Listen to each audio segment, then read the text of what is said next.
네, 안녕하세요. 임준수입니다. 방문각에서 이렇게 여러분들과 만나 뵙게 돼서 대단히 반갑습니다. 2024년도 한국사 합격 로드맵 시작합니다. 자, 한국사뿐만이 아니죠. 여러분들께서는 평균이 높은 성적표를 받기를 원하는 거죠. 그래야 합격에 다가갈 수 있기 때문입니다. 그러면 한국사를 어떻게 대비를 할 것인가? 세 글자로 말씀드리면 바로 효율성입니다. 효율성. 그 이유는 이 2022년과 2023년도 시험 특성을 통해서 유추해 볼 수 있는데요. 먼저 최근 2년간의 시험들을 한번 분석해 보도록 하겠습니다. 먼저 첫 번째, 단순하게 말씀드릴게요. 쉬워졌습니다. 쉬워졌어요. 하향 평준화되었습니다. 쉬운 한국사 시험이라고 하는 건 지엽적인 내용들이 배제됐다라는 겁니다. 자, 시험이라고 하는 건요, 당연히 나올 것들은 당연히 나오고요. 여러분들 공부하다가 헷갈리는 개념들, 헷갈리는 내용들, 헷갈리는 시기들, 그것이 시험에 나오고요. 그 다음 지엽적인 내용들까지도 물어보는 것이 시험입니다. 근데 그 지엽적인 내용들이 최근 2년간은 사라졌어요. 그래서 쉬운 한국사라고 얘기할 수 있겠고요. 점수도 대폭 올랐고요. 그 다음 한국사 기본 내용이라고 하는 것은 고등학교 교과서를 기준으로 합니다. 국정교과서 시절의 내용보다도 난이도가 낮게 출제되고 있는 것이 최근의 추세이기 때문에 여러분들 그렇다고 해서 공부를 안 할 수는 없습니다. 전 시기가 고루 다뤄지기 때문에. 그래서 핵심 기본 내용에 집중하는 것이 효율적인 학습의 원칙입니다. 그래야 다른 과목의 학습 시간을 확보할 수 있기 때문이죠. 자, 쉬운 한국사 시험은 이런 것들이었었고요. 만점 방지원 단순 암기 문제, 연도를 세분화해서 외워야 되는 문제, 지엽적인 주제들은 등장하지 않고 있습니다. 이런 추세는 계속될 가능성이 높습니다. 왜냐하면 2022년도가 난이도가 가장 낮았었고 2023년도는 그거보다 조금 올랐다고는 하지만 이 수준도 결코 한국사 핵심 내용을 벗어나지 않았기 때문에 추세가 앞으로는 지속될 가능성이 있다고 생각을 합니다. 그러나 혹시 모르죠? 여러분들은 시험 단 한 번 있는 시험을 준비하는 거니까요. 지방지까지 따져봤자 2번밖에 안 되기 때문에 자, 난이도 비교적 높은 세부 시기 파악하는 문제도 나올 수도 있습니다. 실제로 서울시 문제에서 임진왜란 관련된 세부 전투들의 순서를 물어봤었던 문제도 등장을 했었고요. 그리고 오답 지문에서는 조금 난이도 높은 내용들이 들어가 있었습니다. 그런 내용들은 당연히 살펴봐야 됩니다. 기출되었었다는 것은 또다시 반복적으로 나올 수 있는 가능성이 있다는 거기 때문에 그것은 고난이도 주제라고 하더라도 살펴볼 겁니다. 이것은 높아심 때문에. 그러나 90점까지는 무조건 핵심 기본 내용으로 다 커버가 됩니다. 나머지 두 문제도 당연히 최소한의 학습 시간으로서 대비를 해야 되겠죠.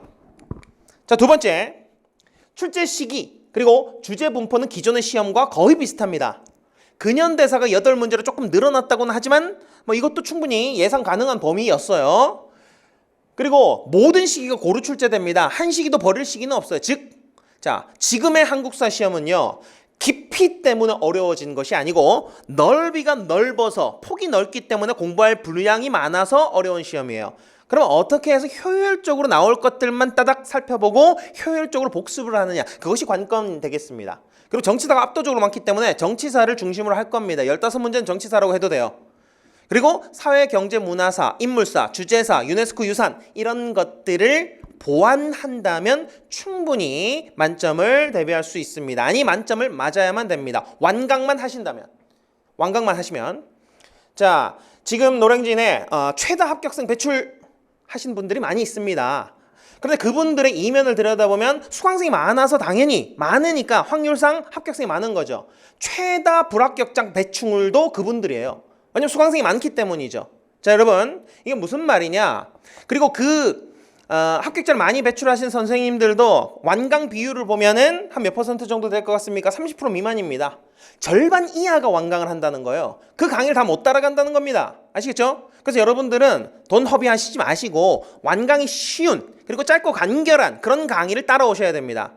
자, 무슨 특강 있고 무슨 특강 몇 분에 몇 이런 식으로 해서 강의만 엄청나게 늘어나고 교재만 엄청나게 많이 사야 되는 그런 강의를 조금 지양하실 필요가 있습니다. 왜냐하면 시험이 쉬워졌기 때문이에요. 자, 그분들이 버리지 못하는 습성이 있습니다. 7급 공무원 하던 그 디테일하고 지엽적인 그 주제들까지 다 알려드려야 된다라는 그런 강박을 조금 가지고 계시는데 최근 추세는 그렇지 않습니다. 여기에 맞춰서 준비하셔야 돼요. 효율적으로 단순합니다. 이론 강의 반복하시고요. 문제풀이 반복적으로 오답까지 꼼꼼하게 하시고요. 시험 직전에는 파이널 강의와 그 다음에 동영 모의고사 이 클래식한 패턴을 그냥 지켜가시면 되는 겁니다. 자, 변별력 담당하는 문제는 여전히 세부 문제, 세부 순서 문제예요. 세부 순서 시기 파악하는 거. 이건 특정 주제들이 있으니까 그 주제들만 가지고 푸시면 돼요. 준비하시면 됩니다. 그리고 문제풀이 하면서 보완하는 거예요. 기본 이론 학습할 때 그 디테일한 것까지 다 하시려고 하다가는 중간에 지칩니다. 자, 대부분 글로 된 사료가 등장을 하고 그런데 유물 사진도 등장을 하긴 합니다만 이름하고 같이 등장해요. 거의 유물만 주고 이 유물 이름을 안 써주지 않고요. 유물 밑에 사진 밑에 유물 이름들이 적혀 있기 때문에 우리는 줄글로 공부해도 충분합니다. 사실은. 그래도 시청각 자료와 함께 사료와 함께 지도와 함께 학습하면 머릿속에 더 오래 남기 때문에 그런 학습은 필요합니다. 자, 역사는 반복된다. 기출문제도 반복됩니다. 기출문제 자체가 그대로 나오는 것이 아니라 문제은행은 아니니까요. 주제은행이다. 주제는 반복되고요. 이번 회차의 오답 지문이 다음 회차의 정답 지문으로 등장하는 그런 시험이기 때문에 주제, 사료, 오답 지문 여기까지는 꼼꼼하게 분석을 하셔야 됩니다. 그리고 기본 핵심 내용을 넘어선 조금 어려운 주제가 오답 지문에 들어가 있다. 그건 나올 가능성도 있습니다. 거기에 대해서는 조금 어려운 내용이더라도 명확하게 이해하고 넘어가야 됩니다. 자, 그래서 여기 시험 특성에 맞춰서 준비를 하셔야 돼요. 자, 먼저 첫 번째는 당연히 기본 이론 학습에 집중하고 반복합니다. 이론 집중, 반복. 그 다음에 기출문제는 계속해서 중요도를 강조할 수밖에 없습니다. 그래서 말씀드렸던 것처럼 주제, 사료, 오답 보기를 꼼꼼하게 분석하시고요. 시험 문제 분석을 통한 기준을 기준으로 해서 시기를 파악하셔야 돼요. 예를 들어서 조선시대는 그냥 조선 전후기로 나누면 됩니다. 여러 가지 학자들마다 견해가 있지만 임진왜란을 기점으로 전후기를 보통 나눠요. 근데 전후기를 나눌 때 자, 1392년부터 1592년 임진왜란이 일어났을 때까지가 보통 조선 전기입니다. 그리고 임진왜란이 일어났었던 시기부터 언제까지 후기를 파악을 하느냐? 대한제국이 일어났었던 1897년으로 보기도 하고요. 아니면 대한제국도 조선 후기로 치고 1910년 강점을 기준으로 하기도 합니다. 자, 요 시기는 대한제국 시기고요. 조선 후기로 분류해도 되고 아닐 수도 있더라. 그리고 다른 말로는 구한말이라고 불리는 강점 직전의 상황이기도 합니다. 이렇게 구분하시면 되고요. 근데 조선 전기는 15세기 훈구가 집권하던 시기와 16세기 사림이 집권하던 시기가 조금 분위기가 다르기 때문에 이렇게 구분을 하실 필요도 있습니다. 그래서 시험에 나오는 패턴 그리고 시험에 출제됐었던 문제들을 바탕으로 어떤 시점에서 끊어야 되겠다라는 것이 나와요. 그것을 분석하셔야 됩니다. 자, 그리고 이승만 정부 같은 경우도 6.25 전쟁 전 이승만, 6.25 전쟁 3년 동안에 있었던 6.25 전쟁 중 이승만, 예를 들어서 6.25 전쟁 중에 있었던 1차 기원, 발췌 기원 같은 것들, 6.25 전쟁 후 이승만 이런 식으로 나눠야 된다. 박정희 정부도 초기에 국가재건 최고회의 의장 시절 박정희, 그 다음에 63년부터 박정희 대통령 시절의 박정희, 그 다음에 직선제로 대통령이 당선되던 시절의 박정희 60년대, 그 다음에 72년부터 유신 독재, 간선제로 대통령이 당선되던 시기 이런 식으로 나눠야 됩니다. 특정 나누는 기준, 그 방법이 있기 때문에 그것을 잘 따라오셔야 되고요. 저희 수업 같이 하시면 한국사 기본 이론으로서 1편 선사시대 들어가기 전에 제0편으로 해서 시기 구분부터 시작을 합니다. 그 특정 기준을 바탕으로 한 시기 구분이 반드시 필요하다. 연도 암기는 최소화할 겁니다. 그리고 비교 준거를 잘 확인하셔야 됩니다. 옳은 것을 물어보는 거나 옳지 않은 것을 물어볼 때 오답 지문에는 항상 그 비교 준거가 등장을 합니다.